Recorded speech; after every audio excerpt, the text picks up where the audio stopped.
Di kesempatan ini kita akan coba memahami em, klasifikasi ilmu pengetahuan. Ini sesuatu yang saya kira sebetulnya kalian sudah paham, mungkin bahkan sejak kalian duduk di bangku SMA ya. Dulu kalian pernah mengenal penjurusan antara misalnya IPA dan IPS gitu kan ya. Bahkan kalau dulu sih ada juga bahasa gitu. Nah, itu adalah suatu eh, klasifikasi di dalam ilmu pengetahuan. Kalau misalkan bidang ilmu IPA, kita bicara tentang alam semesta yang sifatnya ajak, yang sifatnya kausal, ada sebab akibatnya. Kalau ilmu pengetahuan sosial, kita sesungguhnya berbicara tentang pengetahuan-pengetahuan yang itu diciptakan oleh manusia ya. Misalkan di dalam IPS itu kan kita ada sejarah, sosiologi, itu kan sesuatu yang sifatnya sebetulnya hanya ada di dalam benak manusia. Nah, untuk itu saya akan tunjukkan ini katakanlah semacam pohon ilmu pengetahuan ya di dalam sejarah pengetahuan yang kita ketahui, yang mana ini tuh sebetulnya membentuk struktur alam semesta.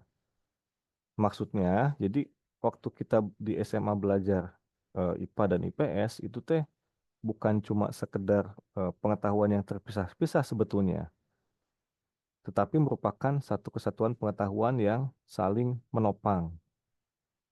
Ya, ini sebetulnya bahan yang enaknya sih di kelasnya kita apa interaksi ya. Cuma ya sekali lagi karena terpaksa lewat sini, jadi mudah-mudahan kalian bisa memahami ya, bisa mengikuti. Nah, ini kita bisa lihat di sini ya, di mana sebetulnya posisi dari logika. Nanti kita akan eh, apa lihat bahwa logika itu merupakan ilmu yang paling dasar yang menopang keseluruhan ilmu pengetahuan. Kita mulai misalnya dari yang paling abstrak ya, sorry, yang paling luas. Di sini ada ilmu fisika ya. Fisika itu mungkin kita cuma membayangkan bahwa itu tuh ilmu yang mempelajari materi-materi gitu ya. Atau bahkan di benak anak SMA biasanya kan yang terbesit itu adalah persoalan mengenai rumus-rumus ya. Rumus-rumus yang ya kental dengan matematikanya, kental juga dengan apa itu unsur-unsur hafalannya gitu ya. Jadi antara dua itulah kita biasanya mengasosiasikan fisika.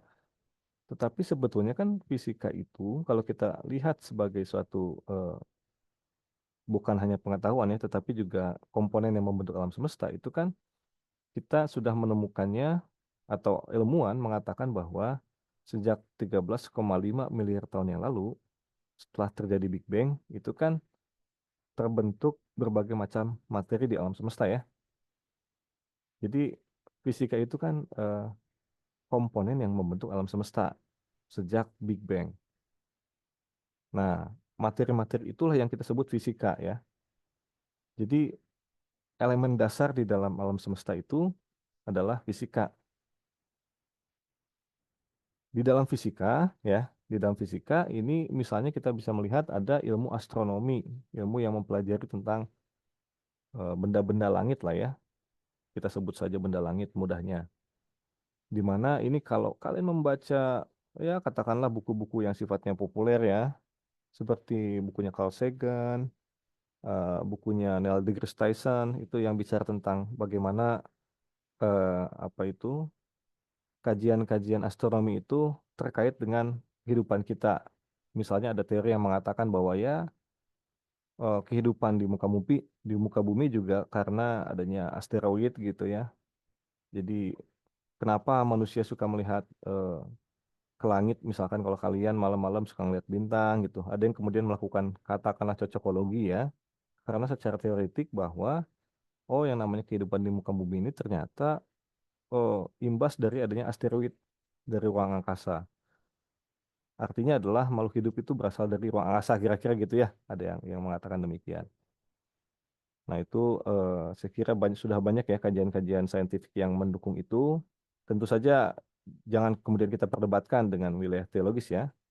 Dalam artian tentu kita meyakini bahwa kita eh, apa merupakan ciptaan, tapi itu kan merupakan prakondisi ya. Kalau sains itu pasca pasca prakondisi tadi. Nah itu ilmu astronomi ya. Kita berbicara tentang benda-benda langit. Jadi kalau kalian misalkan yang sederhana aja ya, kita melihat eh, bintang di malam-malam gitu. Ketika kalian lihat bintang, let's say jam 12 malam, kelap-kelip, itu tuh sebetulnya kan yang kalian lihat hanyalah eh, cahaya yang merupakan yang menyala mungkin sebelum itu ya. Jangan lupa bahwa apa kecepatan cahaya itu kan 300.000 per detik ya. Jadi boleh jadi itu tuh cahaya di masa lalu gitu. Tapi baru sampai ke mata kita pas jam 12 malam. Jadi itu sebetulnya yang kita lihat adalah masa lalu. Karena butuh waktu lama gitu ya. Dengan jarak segitu butuh waktu lama untuk sampai ke mata kita bintang kelip yang di malam hari itu gitu. Nah, itu kan sesuatu yang mungkin kita apa ya kontraintuitif ya ketika kita oh masa sih itu masa lalu ya karena persis jaraknya jauh gitu kan sehingga membutuhkan waktu. Itu ilmu astronomi ya. Bisa panjang lebar sih sebetulnya saya kalau bicara astronomi ya. Cuma yang ingin saya katakan bahwa ilmu astronomi merupakan bagian dari ilmu fisika, termasuk tentu saja di dalamnya di sini ada meteorologi, ada geologi ya. Itu adalah suatu pengetahuan yang membentuk alam semesta ya, alam semesta. Nah, ini kalau kita lihat fisika ini kan bukan hanya menjadi penopang bagi apa ini ilmu pengetahuan di bumi ya, tetapi ya alam semesta semuanya memiliki matter, ada materinya, ada unsurnya, itulah fisika. Oke, ya ini penjelasan ringkas saja ya. Nah, itu fisika itu katakanlah kalau kita melihat apa ilustrasi di sini, ini kan berlaku di bumi tentu saja. Bumi merupakan salah satu planet di tata surya ya di dalam solar system yang mana di dalamnya itu memuat unsur-unsur materi fisika. Di dalamnya ada manusia ya di muka bumi. eh, ini pun kajian-kajian saintifik saya kira sudah banyak ya yang mengkaji tentang bagaimana bumi itu mendukung kehidupan. Kan sebetulnya semenjak tahun berapa ya, 90-an kalau saya nggak salah, itu sudah mulai banyak kajian-kajian yang melakukan misalkan para astronom tadi ya, para ahli mengenai benda-benda luar angkasa itu melakukan upaya untuk mencari eksoplanet sebutannya. Maksudnya ada nggak sih di dalam alam semesta ini yang sangat luas ini kehidupan selain di muka bumi gitu ya. Kalau yang zaman sekarang kan wacana itu dilakukan oleh si Elon Musk untuk mengupayakan kehidupan di Mars katakanlah. Tujuannya biar manusia bertahan hidup karena di muka bumi ini sudah mulai katakanlah ada ancaman-ancaman ya, terutama ancaman lingkungan lah, krisis iklim dan lain sebagainya. Sehingga ada wacana-wacana untuk melakukan eksplorasi dan mencari habitat gitu ya yang serupa dengan bumi dan itu ditemukan sejauh ini masih di Mars gitu. Tetapi sebelum kita ke Mars, saya kira kalian juga bisa baca ya di bumi ini kenapa kemudian sangat mendukung kehidupan. Intinya kalau kalian baca itu seandainya saja bumi posisinya agak apa ya titiknya tuh dia agak geser sedikit gitu ya, itu bisa sangat panas udaranya, bisa sangat dingin gitu, sehingga eh, ada Goldilocks zone ya kita menyebutnya, di mana pokoknya posisi bumi itu sangat pas banget dan tentu saja ini fine tuning ini kita meyakini ya Tuhan alam semesta ya yang kemudian mendesain itu sehingga cocok untuk ada kehidupan. Jadi logikanya begini teman-teman, oleh karena bumi posisinya di situ, maka itu menopang kehidupan ya. Ada manusia, ada binatang, ada tumbuh-tumbuhan dan sebagainya. Jadi logikanya jangan dibalik ya bahwa eh, ada makhluk duluan baru kemudian cocok, enggak.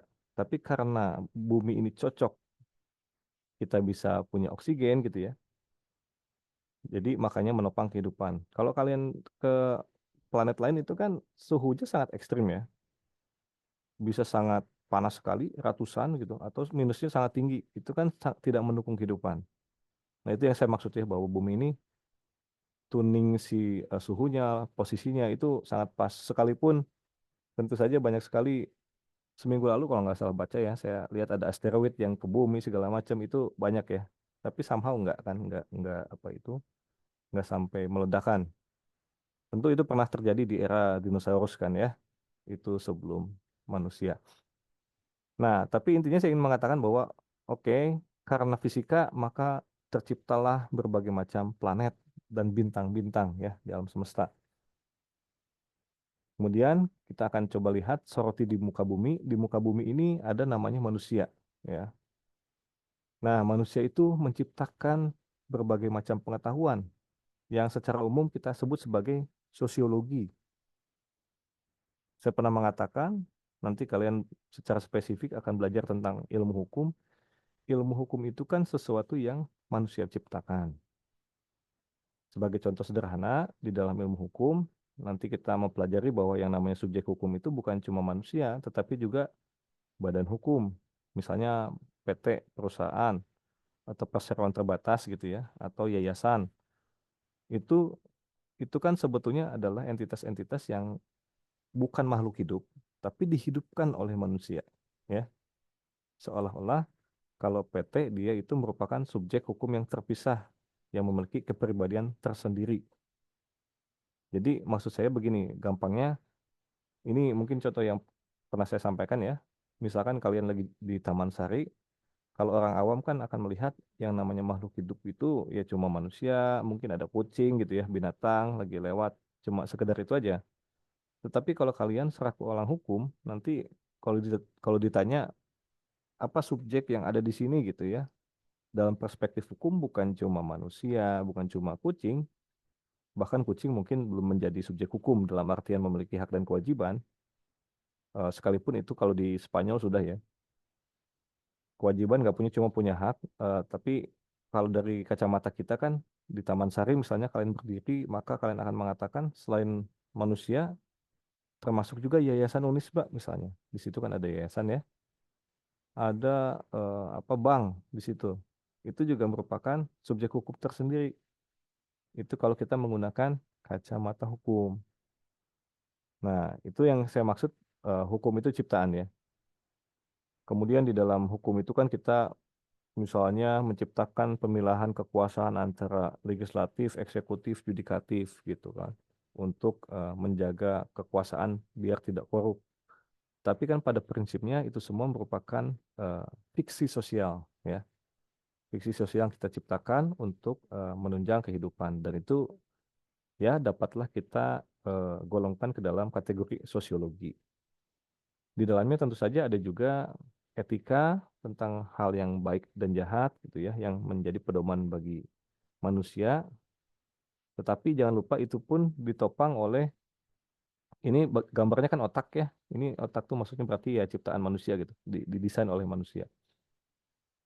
Nah, itu ada hukum, ada etika dan ekonomi ya. Kita kan hidup ini dewasa ini diatur oleh sistem perekonomian tertentu ya. Yang dulu kalau kita melihat sejarahnya sempat berubah-ubah, sempat mengalami feodalisme, sekarang era kapitalisme gitu ya, di mana segala sesuatu itu dikomodifikasi, ada nilainya, dan itu dapat diperjualbelikan. Nah, itu dimensi sosiologis yang ibaratnya itu mengikat sesama manusia. Antara saya dengan kalian, itu kita memiliki hukum, etika, ekonomi ya, yang apa, yang mengikat kita semua. Kalau kita agak lebih zoom in gitu ya, kita dekati lebih lanjut di dalam dimensi otak ini, itu kan kita memiliki yang disebut dengan psikologi ya. Dewasa ini saya kira banyak lah ya kajian-kajian psikologi yang menunjukkan betapa pentingnya kesehatan itu bukan hanya secara fisik, tetapi juga secara mental gitu ya. Itu kan wilayah psikologi. Artinya otak manusia juga memiliki eh, apa itu unsur-unsur psikologis yang itu dapat berpengaruh eh, terhadap kesehatan dirinya gitu ya. Dan ini jangan lupa unsur psikologi membentuk sosiologi gitu ya, menopang sosiologi. Kenapa kita bisa memiliki hukum, etika, ekonomi, ini semua sebetulnya dilandasi oleh eh, pengetahuan psikologi gitu. Karena manusia itu ya, nggak suka misalkan ketika dibohongi, maka menciptakan hukum bahwa kalau bohong itu namanya wan prestasi gitu ya. Dan kalau wan prestasi bisa digugat misalnya gitu. Itu adalah suatu elemen psikologi yang menunjang pengetahuan sosiologi. Kemudian kalau kita ingin lebih eh, masuk lagi, kenapa bisa ada psikologi, sosiologi segala macam itu? Ya karena manusia itu memiliki begini, kan itu komponen di alam semesta di bumi ini ada manusia. Manusia itu terdiri dari tubuhnya itu kan memiliki beragam macam sel-sel gitu ya. Nah, berarti kita masuk ke dalam kajian biologi nih, ya. Jadi kenapa manusia bisa punya psikologi tertentu gitu ya, bisa punya sosiologi tertentu? Ya karena kita ditopang oleh ketubuhan kita gitu maksudnya. Karena kita itu adalah makhluk biologis, ya.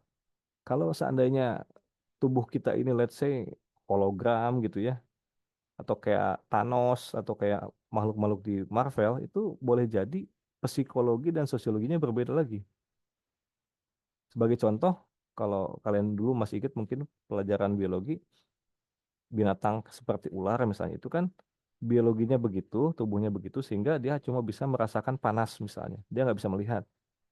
Maka psikologinya berbeda lagi kan, ya.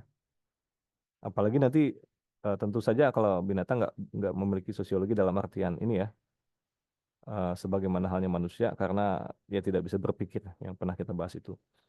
Jadi intinya yang ingin saya katakan bahwa manusia ini dengan kerumitan psikologi dan sosiologi yang dimilikinya itu dimungkinkan karena kita memiliki tubuh. Tubuh ini merupakan wilayah kajian biologi. Ya, di sini di dalam dimensi sel kan ini kita melihat semesta ini dari optik yang besar ke makin kecil gitu ya. Tadi bumi, kemudian manusia, kemudian dimensi seluler. Dimensi seluler ini kan mengandaikan adanya kehidupan dan ini silahkan kalian baca ya di dalam kajian-kajian sains populer itu tuh dia nggak muncul berbarengan dengan Big Bang. Kalau Big Bang 13,5 miliar tahun lalu, kehidupan tuh kalau nggak salah itu baru di 300.000 tahun setelahnya gitu ya, baru kemudian muncul kehidupan seluler atau organisme yang kita sebut organisme. Nah, ini kajian biologi kan. Ini jadi biologi itu bukan cuma hafalan-hafalan yang ibaratnya penting kalian ketahui, tapi sebenarnya kita ini makhluk biologis loh gitu. Kita ini punya tubuh. Tubuh ini kalau misalkan apa itu bisa kepanasan, bisa merasa kedinginan kan gitu ya. Dan kalau merasa kepanasan dan kedinginan, psikologinya merasa apa gitu. Jadi itu ya teman-teman, saya ingin mudah-mudahan paham dengan yang saya maksudkan sehingga maksudnya adalah bahwa yang dulu kalian pelajari di SMA itu tuh sebenarnya bukan cuma pengetahuan-pengetahuan yang harus kalian tahu, tapi ini sebenarnya hakikat alam semesta bekerja gitu. Nah, kita adalah makhluk biologis ya, memiliki fisiologi tertentu, bentuknya ada punya dua tangan, dua kaki gitu kan, sehingga dua tangan dan dua kaki inilah yang memungkinkan manusia itu lebih advance ketimbang makhluk-makhluk lainnya. Dengan tangan kita bisa melakukan banyak hal, kaki bisa berlari itu ya. Dan kalau kalian membaca kajian sejarah misalkan di dalam bukunya Yuval Noah Harari, itu kenapa manusia itu lebih canggih dari makhluk lainnya gitu. Oke, dan dari sini tentu saja biologi ini disetir oleh yang disebut dengan genetik. Saya coba ini ya, percepat dan simplifikasi aja. Misalnya kalian itu cenderung mirip ke ibu kalian gitu ya, ketimbang ayah kalian secara sifat misalnya. Itu karena bukan karena kalian memilih, tetapi karena ada genetik yang bekerja ya, yang ibaratnya menentukan tadi apa kecenderungan kepribadian kalian. Nah, ini kan terkait dengan psikologi juga ya. Jadi di level biologi, kalau genetik kita cenderung A, katakanlah, maka kita mirip ibu kita misalnya. Kalau mirip ibu kita, maka psikologinya menjadi A juga gitu. Nah, gitu ya maksudnya ya. Jadi biologi membentuk ilmu sosial juga. Itu di level seluler. Tapi kalau kita ingin melihat lebih detail lagi kan sebenarnya level seluler itu bukan yang paling kecil. Sekarang, bukan sekarang ya. Kalau sekarang banyak sekali nanti kita akan menemukan unsur-unsur yang terkecil lebih kecil dari atom. Cuma yang lebih kecil dari sel itu kan adalah atom ya. Kalau kalian masih ingat di SMA, atom merupakan salah satu unsur terkecil. Nah, atom ini kan merupakan hal yang dikaji di dalam ilmu kimia ya. Ini di sini tentu masih ada fisika ya. Jadi kalau tadi seandainya kita mengetahui bahwa ilmu fisika itu terbentuk 13,5 miliar tahun yang lalu setelah terjadi Big Bang, maka 700.000 tahun dari situ, kisaran segitulah ya, atau 300.000, itu terbentuk ilmu kimia. Jadi alam semesta itu mulai memiliki kimia-kimia ya, terjadi interaksi di alam semesta. Oke, nah ini kan yang ingin saya katakan bahwa ya seluler tadi, biologi, termasuk juga social sciences, itu nggak akan ada kalau nggak ada kimia. Ya, gampangnya begini, manusia itu kan isinya kita gini lah, kita kan punya mood ya, kadang-kadang. Itu kan mood tuh kadang-kadang persoalan kimiawi saja, kalau kalian tahu ya. Eh, apa ada elemen kebahagiaan di dalam kepala manusia, ada elemen kesal gitu ya, marah segala macam. Itu kita menyebutnya sebagai mood lah gampangnya. Kita kalau diejek marah gitu. Itu sebetulnya karena juga kalau misalkan kita mengalami hal-hal itu, terjadi perubahan kimiawi di otak kita gitu. Jadi chemistry sekali lagi ini bukan sesuatu yang eksternal dari tubuh manusia, tapi juga merupakan penopang bagi biologi dan sosiologi gitu ya. Nah, di mana letak logika, teman-teman? Logika itu ada di paling bawah, lebih dasar dari matematika ya. Jadi artinya yang ingin dikatakan adalah bahwa logika ini merupakan penopang dari bukan hanya keseluruhan ilmu pengetahuan, tetapi juga alam semesta ini yang pernah saya sampaikan ya. Kalau aja seandainya eh, chemistry-nya berbeda, maka boleh jadi manusia memiliki biologi bentuk yang berbeda gitu ya. Kalau bentuk tubuh yang berbeda, maka boleh jadi punya psikologi yang berbeda. Ini kalian bisa membayangkan dengan film-film fiksi lah gitu ya. Kan film-film fiksi yang menceritakan tentang alien yang tubuhnya beda gitu ya. Dia hidup di lingkungan yang berbeda, maka memiliki kecenderungan psikologi dan sosiologi yang berbeda juga. Walaupun seringkali sih sangat antroposentris juga ya, maksudnya seringkali film-film itu kebanyakan masih memotret makhluk alien itu kelakuannya kayak manusia juga gitu ya. Kadang-kadang sih begitu juga. Cuma intinya tadi ya bahwa keseluruhan ilmu ini tuh saling menopang satu sama lain sebetulnya. Dan ini ditopang oleh apa? Ya oleh matematika misalkan. Ini maksudnya begini. Kalau misalkan kalian di kelas ini pakai baju warna putih, itu kan apa sih apa sih struktur yang membentuk warna putih? Kalau kalian masih ingat, itu kan eh, apa ya?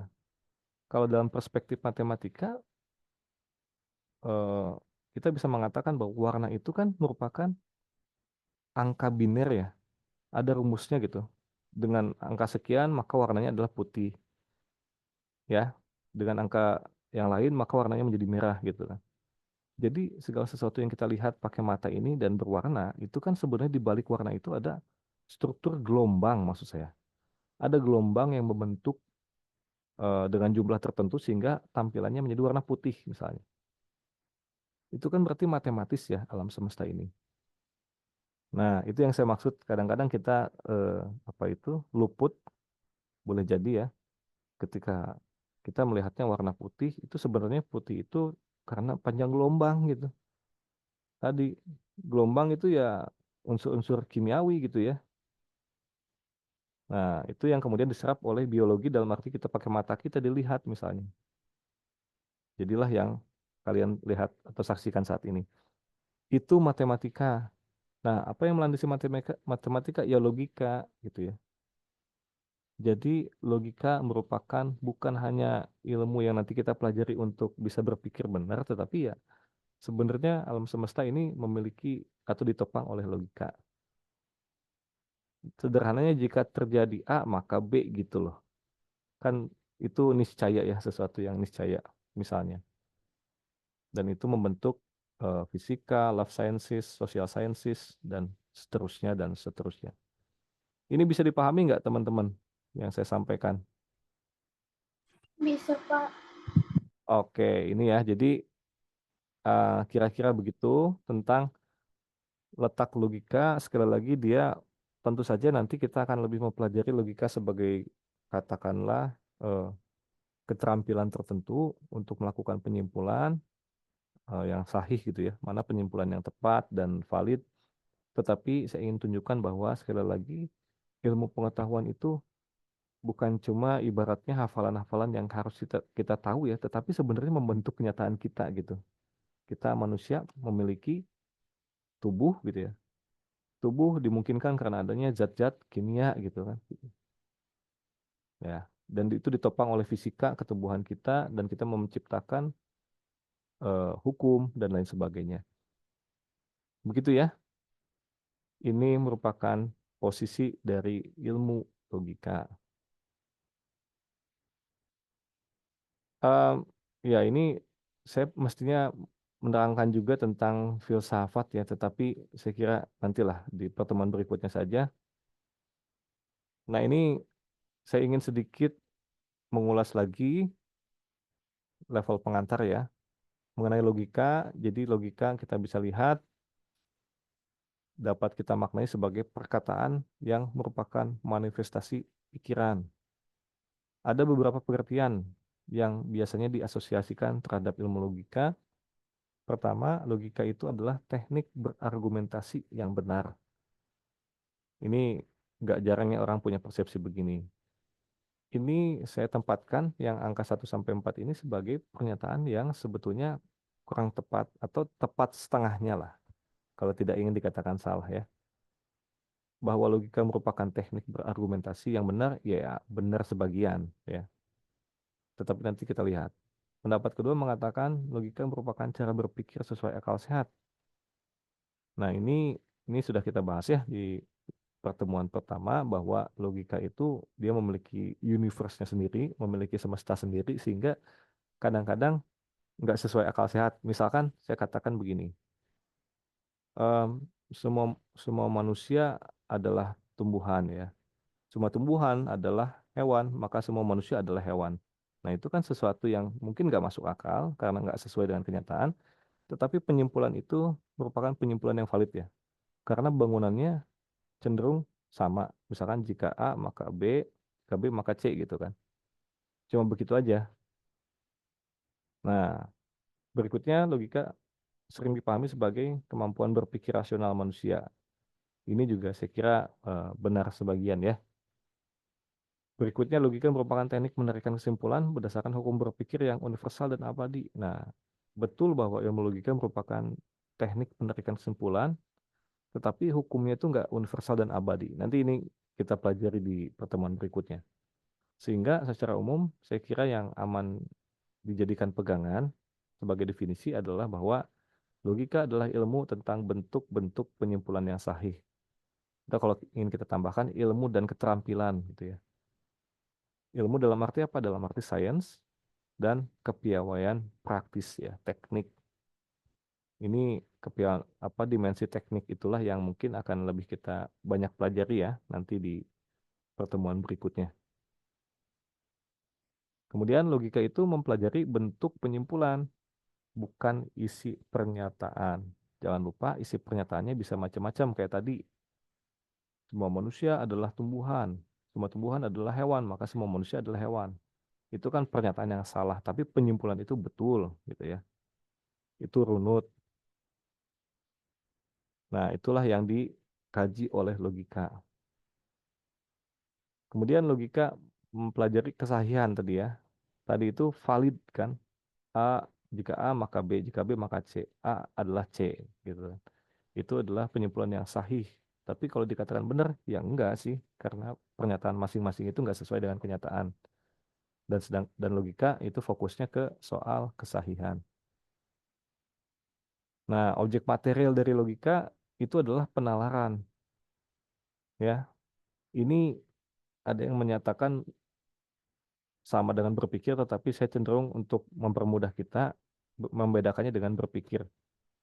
Kalau bernalar tuh kayak tadi ya, kita menyusun premis-premis untuk sampai kepada kesimpulan. Kalau berpikir itu ibaratnya bisa sangat bebas. Kita misalnya kalian lagi di kelas ini mikirin, aduh habis ini makan apa ya gitu kan. Jajan di Taman Sari atau apa ya, atau makan bekal gitu. Itu kan berpikir juga ya. Itu atau bisa kalian tiba-tiba merenung masa lalu gitu, zaman SMA, kalian galau segala macam, itu juga bagian mode berpikir saya kira. Nah, yang dibahas atau menjadi objek di dalam logika itu penalaran ya. Bagaimana kita menghasilkan suatu kesimpulan. Itu yang membedakannya dengan berpikir. Kalau berpikir kadang-kadang isinya bukan hanya pernyataan atau kesimpulan, tetapi pertanyaan gitu kan. Kayak tadi, habis ini makan apa ya gitu ya. Habis ini masuk kelas nggak ya gitu kan. Itu merupakan beberapa contoh eh, berpikir. Kemudian objek formilnya adalah bentuk atau pola bernalar, ada yang disebut sebagai struktur kombinasi pernyataan. Ya, ini yang akan dipelajari.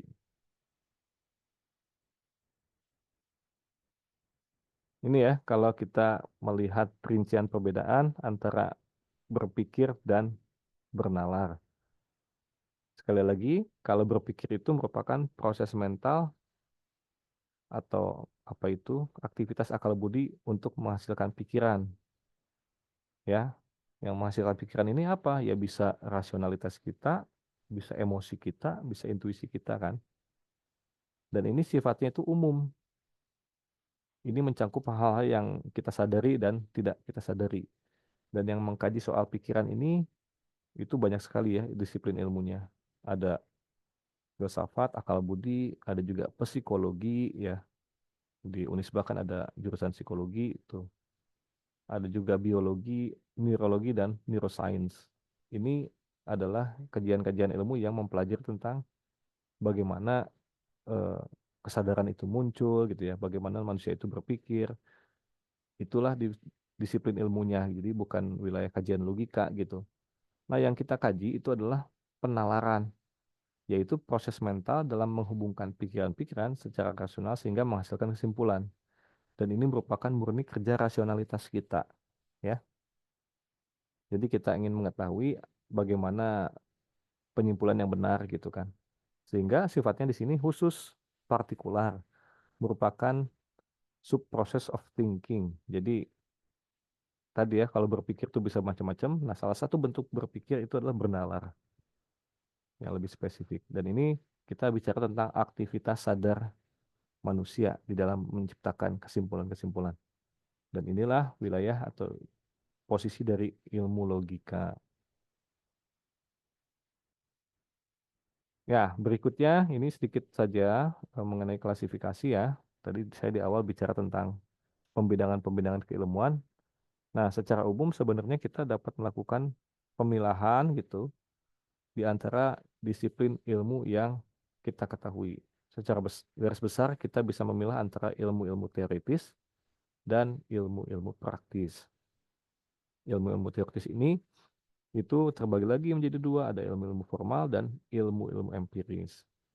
Demikian pula dengan ilmu-ilmu praktis itu ada praktis nomologis dan praktis normologis. Perbedaan-perbedaan ini tentu nanti kita akan lihat ya. Nah, ini saya perlihatkan dulu ilmu teoritis itu di sini isinya tadi kan adalah ilmu-ilmu formal dan ilmu-ilmu empiris. Nah, apa bedanya?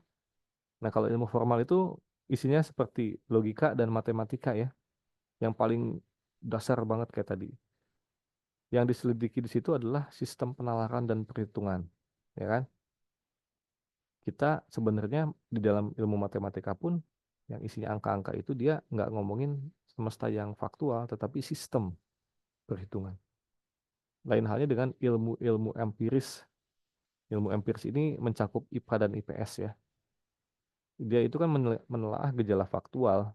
Tadi ya, ada fisika, kimia, biologi itu kan kita lagi ngomongin gejala faktual, termasuk hukum, sosiologi, dan lain sebagainya. Maka itu ada objek yang berbeda ya. Hal yang diselidiki di sini maksudnya adalah objek. Lalu bagaimana pendekatannya, objek formilnya?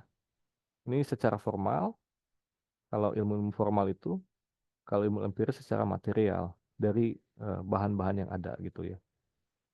Kemudian pengetahuan yang dihasilkannya bersifat a priori dan a posteriori. Maksudnya kalau a posteriori itu adalah pengetahuan yang harus diuji dulu gitu. Misalkan jika air dipanaskan sampai 100 derajat, maka akan mendidih. Itu kan suatu pengetahuan yang harus diuji di lapangan, sehingga bersifat a posteriori. Kalau a priori mah kita tidak perlu mencocokkan dengan kenyataan. Misalnya 3 tambah 3 sama dengan 6. Itu kita nggak perlu di kenyataan itu nyoba ngebuktiin. Coba, bener nggak ya 3 tambah 3 sama dengan 6? Karena itu mutlak, absolut, pasti benar. Karena sifatnya a priori. Ya, 1 tambah 1 pasti 2 gitu ya. Logika kita nggak mungkin berpikir yang lain. 1 ditambah 1 itu pasti 2.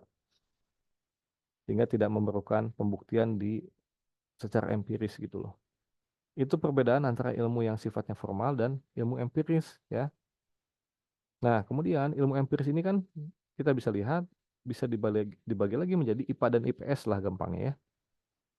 Nah, apa bedanya? Nah, kalau IPA atau ilmu-ilmu alam itu kan yang diselidiki atau objeknya adalah gejala faktual tapi khususnya adalah realitas fisik alam semesta ya. Realitas fisik alam semesta ini ya tadi, kalau astronomi benda-benda langit gitu ya, kalau biologi tubuh manusia, fisika dan lain sebagainya lah. Itu kan realitas fisik alam semesta yang sifatnya itu memiliki logika kausalitas ya. Cara kerjanya menerangkan sifatnya objektif. Nah, maksudnya objektif ini terlepas dari apa ya? em, Terlepas dari selera manusia suka atau tidak suka ya. Itu kan sains itu sifatnya begitu ya, menerangkan. Oh, ternyata kehidupan di muka bumi ada tahun sekian gitu ya. Tubuh manusia tuh begini, psikologinya begini. Itu kan hasil dari kerja ilmuwan gitu ya, yang menelaah secara objektif untuk mengetahui cara kerja. Dan ini berbeda dengan ilmu-ilmu kemanusiaan yang sifatnya intersubjektif. Maksudnya intersubjektif, contohnya tadi hukum itu ya, hukum kita bikin PT, ada yayasan, itu kan cuma ada di benak antara manusia aja. Intersubjek di sini manusia ya.